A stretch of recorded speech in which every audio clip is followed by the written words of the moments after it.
Hello बच्चों, let's see this question. So the question is, an open U tube contain mercury.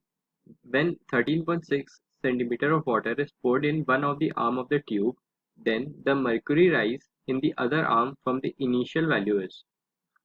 So this question is based on the concept of U tube column. तो यहाँ पर एक figure की मदद से समझते हैं यहाँ पर क्या हो रहा है. तो पहले जो हमारा ये वाला लेवल है, इस लेवल पे mercury यहाँ दोनों तरफ लिम्ब पे इस कॉलम तक, इस कॉलम में दोनों तरफ इस लिम्ब पे मर्क्यूरी फील्ड थी. अब क्या हुआ, हमने लेफ्ट साइड में 13.6 सेंटीमीटर ऑफ वाटर डाल दिया इस लेफ्ट लिम्ब में.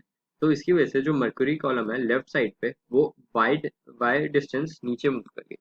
अगर ये वाई डिस्टेंस नीचे मूव कर रही है तो राइट साइड में जाहिर सी बात है यही इनिशियल लेवल से वाई सेंटीमीटर ऊपर मूव करेगी. तो इस पॉइंट को अगर हम इनिशियल पॉइंट मान लें तो जो ये चेंज हुआ, ये कितना का चेंज हुआ है, 2y का चेंज हुआ है.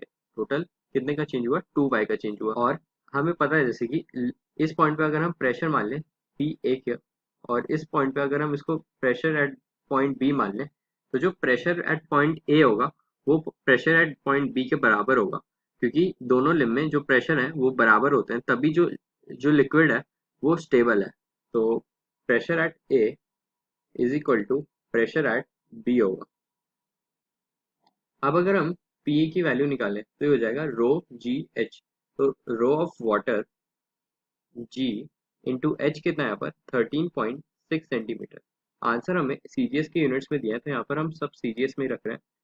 Is equal to rho of mercury G into H. H यहाँ पर कितना है, ये वाला जो एच है ये कितना है हमारा, किसके बराबर है, 2y के बराबर है.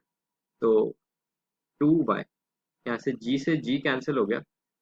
जो रो एच जी की वैल्यू होगी वो होगी 13.6 into 2y is equal to क्या आ जाएगा, रो वाटर 1 होता है तो यहाँ से आ गया 13.6.